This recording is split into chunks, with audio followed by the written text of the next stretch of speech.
July August ২০২৪-এর ছাত্র জনতার গণ অভ্যুত্থানে বর্ষপূর্তি উপলক্ষে জেলা জামাতে ইসলামীর উদ্যোগে এক গণমিছিল আয়োজন করা হয়।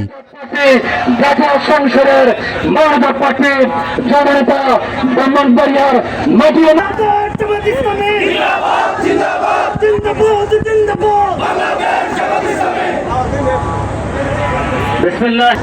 বাংলাদেশ জামাত ইসলামী ব্রাহ্মণবাড়িয়া জেলা শাখা কর্তৃক আয়োজিত আজকের জুলাই গণঅভ্যুত্থানের প্রথম বার্ষিক উপলক্ষে আজকের ব্রাহ্মণবাড়িয়া শহরের বর্ণাঢ্য মিছিল শেষে সম্মানিত জেলা নেতৃবৃন্দ, আমার ব্রাহ্মণবাড়িয়াবাসী এবং আমার একান্ত প্রিয় সাংবাদিক ভাই ও বন্ধুগণ, আসসালামু আলাইকুম ওয়া রাহমাতুল্লাহি ওয়া বারাকাতুহু।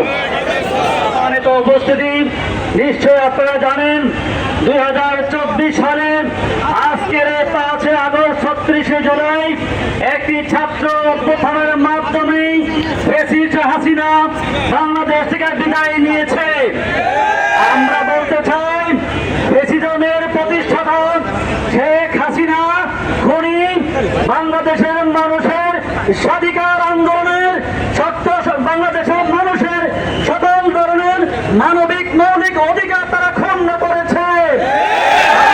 মানুষের সম্পদ তারা লুণ্ঠন করে বিদেশে পাহাড়ে জমিয়েছে। এদেশের মানুষের কথা বলার কোন স্বাধীনতা ছিল না। সাংবাদিকরা তাদের ন্যায্য কথা, সঠিক কথা, বস্তুনিষ্ঠ সংবাদ পরিবেশন করতে পারে নাই। আমরা দেখেছি যারাই মুখ খুলেছে এদেরকে তারা হত্যা করতে বাধ্য হয়েছে। আমরা দেখেছি বাংলাদেশের একজন বস্তুনিষ্ঠ সাংবাদিক সাগর রনিকে তারা হত্যা করেছে। এদেশের যারা দেশের পক্ষে, জনগণের পক্ষে, জনগণের অধিকার পক্ষে যারা কথা বলেছে এদেরকে হত্যা করা তার দ্বিধাবোধ করে নাই।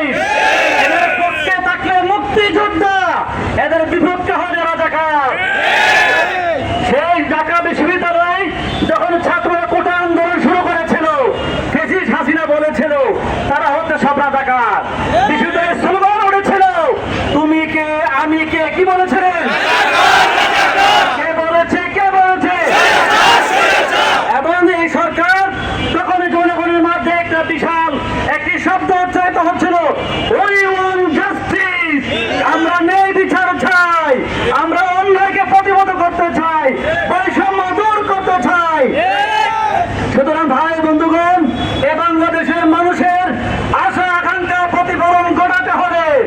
শুধুমাত্র ফ্যাসিজম সরকারের বিরুদ্ধে কথা বললে চলবে না। এদেশে এখনো চাঁদাবাজ রয়ে গেছে, নতুন চাঁদাবাজের জন্ম হয়েছে। আমরা দেখেছি হাসিনা বিদায় নিলেও তার প্রেতাত্মা, তার দূষণরা এখনো ক্ষমতায় বসে আছে। আমরা হুঁশিয়ার করতে চাই, আর কোনদিন বাংলাদেশে হাসিনা আপনার দেশে আসতে পারবে না। দুশো টাকা বলছি, আপনারা সাবধান হয়ে যান, সতর্ক হয়ে যান।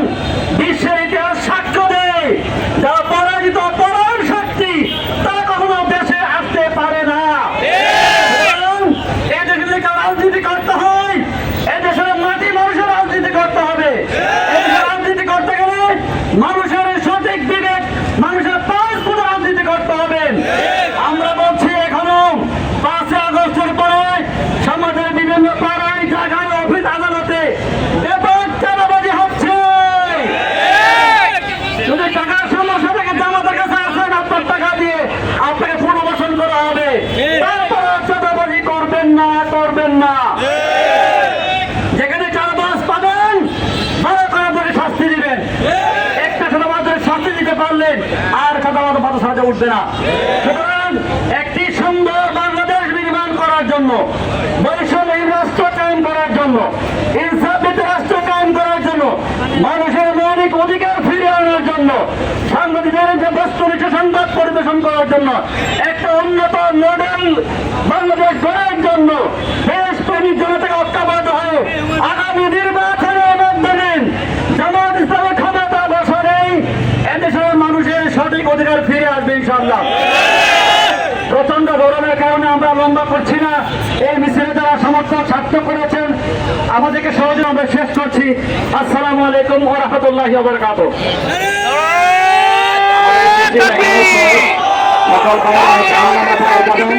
আজকে জানার দরকার নেই। আমরা বিভিন্ন সাংবাদিক সহ প্রশাসনের বাইরে আমাদেরকে সঠিক মানুষের সকলের কাছে আমরা চিরকৃত কথা রয়েছি। আমরা সুন্দর করে যারা আমরা মিছিলে যারা আসছি সকলে সুন্দর করে আমাদের গন্তব্যস্থলে যাতে আমরা ফিরে আমার বলার আসসালামু আলাইকুম ওয়া রাহমাতুল্লাহি ওয়া বারাকাতুহু।